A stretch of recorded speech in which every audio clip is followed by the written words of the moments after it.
اعوذ باللہ من الشیطان الرجیم، بسم اللہ الرحمن الرحیم۔ السلام علیکم۔ جس گھر میں یہ دعا پڑھی جاتی ہے وہ گھر دولت سے بھر جاتا ہے۔ رسول اللہ صلی اللہ علیہ وآلہ وسلم نے فرمایا، یہ دعا سارے انبیاء پڑھتے تھے۔ اللہ تعالیٰ نے انسانوں کو محض اپنی بندگی کے لیے پیدا فرمایا، لہٰذا ایک مومن صبح و شام اپنے خالق مالک کو یاد کرتا ہے، اس کی بندگی کرتا ہے۔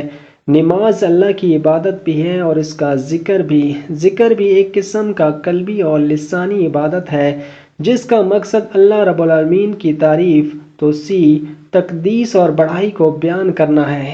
اس کے بدلے میں اللہ تعالیٰ اپنے بندوں کو بے حیائی سے، انسانوں اور جنات کے شر سے محفوظ فرماتا ہے اور مختلف قسم کے اجر و ثواب سے نوازتا ہے۔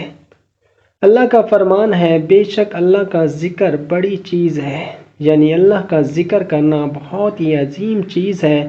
سیدنا ابن زبیر رضی اللہ عنہ نے کہ رسول اللہ صلی اللہ علیہ وآلہ وسلم نے ہر نماز کے بعد یہ دعا پڑھا کرتے تھے اور اس کو عرفہ والے دن کی سب سے بہترین دعا قرار دی گئی ہے۔ یہ دعا سارے انبیاء نے کی ہے۔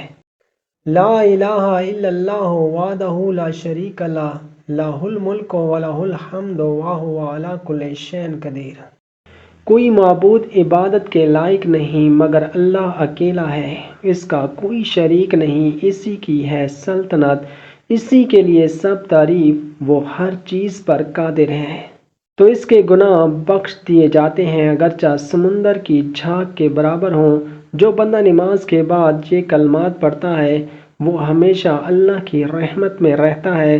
اللہ پاک اس کے لیے بند راستے کھول دیتا ہے، بند رزق کھول دیتا ہے۔